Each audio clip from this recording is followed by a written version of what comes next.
का सौभाग्य है कि मैं आज ऐसी शख्सियत को बुलाने जा रहा हूं, आमंत्रित कर रहा हूं। और आप सब जानते हैं, उनका इंट्रोडक्शन भी हो गया है। और इंडिया में बिजनेस लाने वाले, राइट, और हम सब के चेहरे थे beloved upline mentor Sanjay Meshram ji को मैं बुलाना चाहता हूं। और उनसे मैं थोड़ी बातचीत करूंगा और उनसे उनके जो एक्सपीरियंस है, उनका जो बिजनेस के प्रति लगाव है और कैसे वो आगे आए हैं, उनकी बात हम करेंगे। आप सब जानते हैं वो अच्छी पोस्ट पे हैं और ये बिजनेस पार्ट टाइम में कर रहे हैं। संजय सर, आपका यहाँ मैं तहे दिल से स्वागत करता हूँ। और आपसे एक चीज जानना चाहते हैं हम। आप ये आपके करियर में, राइट, बहुत अच्छी पोजीशन पे थे। और आप ये बिजनेस जब एटॉमी का ए नहीं था, प्रोडक्ट का पी नहीं था, ऑफिस का ओ नहीं था, उस टाइम आपने 3 साल लगातार लोगों की मतलब ताने सुन के पूरे इंडिया में और आउट ऑफ इंडिया भी बिजनेस आपने फैलाया। तो ऐसा कौन सा आपने रीजन देखा और आपने क्या देखा एटॉमी में, तो आपने ये 3 साल तक without any products, any payments और एनी कोई भी ऑफिस के बिना, कोई ऑफिसर नहीं था, फिर भी आपने कर दिया। तो प्लीज आपका अनुभव हमको शेयर कीजिए। काफी लोग इस चीज को जानने के लिए इंतजार कर रहे हैं। तो वेलकम सर, और आपका जो भी अनुभव है वो हमके साथ शेयर कीजिए। मैं एक बार जोरदार क्लैपिंग के साथ इनवाइट करना चाहूंगा मेश्राम सर को। सभी लोगों की जोरदार क्लैपिंग हो जाए। Over to you Sanjay sir, over to you. Thank you. सबसे पहले तो सभी लीडर्स लोगों का मैं तहे दिल से शुक्रिया अदा करना चाहता हूँ। और AITF का भी मैं सबसे ज्यादा शुक्रिया अदा करना चाहता हूँ, क्योंकि उन्होंने इसके बारे में सोचा कि ऐसा एक प्लेटफॉर्म बनाया जाए और जिसके माध्यम से सारे लीडर्स को एक साथ लाया जाए।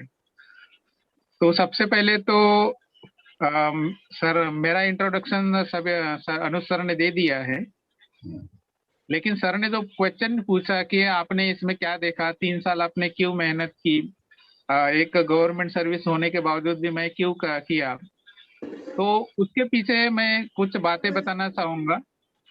और वो बातें बताने के पहले सबसे पहले तो मैं शुक्रिया अदा करना चाहूंगा हमारे जो ऑनरेबल चेयरमैन एटॉमी कोरिया के मिस्टर हैनगिल पार्क सर को।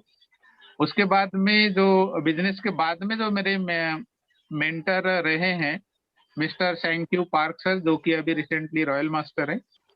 और उसके बाद में मेरे जो अपलाइन हैं उनके भी ऊपर में होंग सर, जो कि अभी इंपीरियल मास्टर बने हैं। और उसके भी ऊपर में जो सर हैं किम सर, वो भी इंपीरियल मास्टर बने हैं। तो इन सभी लोगों ने मुझे शुरुआती दौर में काफी हेल्प की है।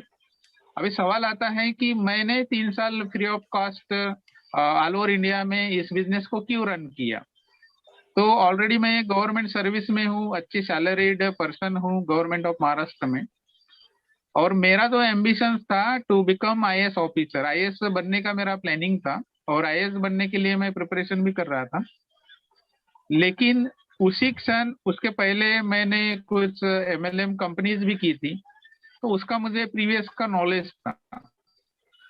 और उसके नॉलेज होने के साथ साथ जब ये प्लेटफॉर्म मेरे सामने में आया तो मैंने इसका पहले 3 दिन स्टडी किया।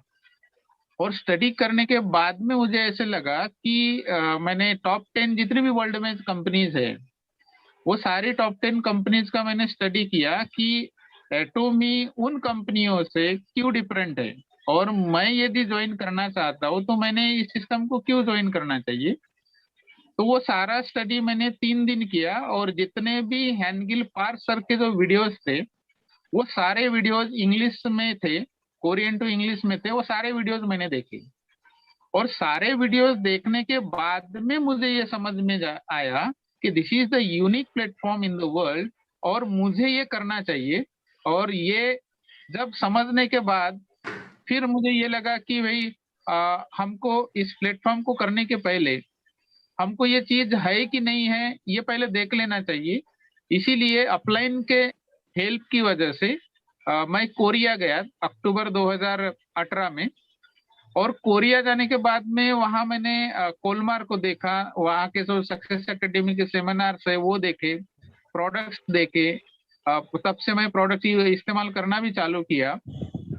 और तब मुझे जो पहले जो थोड़ा सा बिलीव था प्रोग्राम, मतलब यूट्यूब पर जो जितने भी वीडियोस देखता था उससे तो काफी मुझे बिलीव आ चुका था। लेकिन जब पर्सनली जब मैं कोरिया गया तो वहां पर मैंने वो सारी चीजें तो देखी, देखने के बाद में मेरा जो कॉन्फिडेंस लेवल था बहुत ही हाई हुआ। और मैंने डिसाइड कर लिया कि अब मैं इंडिया जब जाऊंगा तो मैं केवल अपने एरिया तक के ही एटॉमी को सीमित नहीं रखूंगा, तो ऑल ओवर इंडिया में इसको डेवलप करूंगा। और वही एक सोच के साथ में, क्योंकि मैंने पहले देख लिया था जब कोई समुंदर को नहीं देखता और उसके बारे में कोई बताता है तो हम यकीन नहीं करते, लेकिन वो समुंदर को मैंने देख लिया था तो मुझे पता था कि ये 100% इंडिया में आएगा और आने के बाद में लाखों लोगों का करियर चेंज होगा। भला ही आज लोग उसके बारे में सोच रहे हैं, नहीं सोच रहे हैं, निगेटिवली ले रहे, पॉजिटिवली ले रहे, कोई छोड़ रहे, कुछ भी कर रहे, कोई फर्क नहीं गिरने वाला था। तो ये सारी चीजें मुझे कोरिया जाकर आने के बाद में मुझे पता चली, और वही एक मात्र रीजन था कि जिसके वजह से मैं कंटिन्यू 3 साल इस सिस्टम में बना रहा और करता रहा, और अभी भी मैं कर रहा हूँ। और उसी का नतीजा ये है कि आज मैं आपके सामने एक एज ए डायमंड मास्टर आया हूँ। दूसरा एक रीजन था, नौकरी होने के साथ भी मैंने इसको क्यों किया, तो मैंने सारा मेरे लाइफ का कैलकुलेशन कर लिया था कि मैं इतने साल नौकरी करूंगा तो कितना इनकम बना सकता हूँ। तो वो इनकम जब कैलकुलेट किया तो वो एटॉमी बिजनेस के सामने में बहुत ही कम था, और बहुत कम होने की वजह से मैंने डिसाइड किया कि मुझे इसको ही करना चाहिए। तो ये मेरे रीजन थे। बताने के लिए तो मैं बहुत बता सकता हूँ, लेकिन टाइम को देखते हुए हम और भी लीडर्स लोगों को सुनना है, तो शॉर्टली मैं इतना ही कहना चाहूंगा। इन्हीं वजह से मैं आज भी टिका हूँ, हमेशा टिका रहूंगा, चाहे परिस्थितियां निगेटिव रहे पॉजिटिव रहे, हमको हमेशा साथ बढ़ना है और आगे चलना है। Thank you very much Sanjay sir. आपने बताया कि इंफॉर्मेशन के बिना कोई भी बिलीफ नहीं आती है, और आपने वहाँ कोरिया जाके इंफॉर्मेशन ली है, दैट इज ग्रेट। और ये यहाँ बैठे भी अभी मिल सकती है, तो बाकी लोगों को हम बताएं कि जितना इंफॉर्मेशन लेंगे उतना आपका विश्वास बढ़ेगा।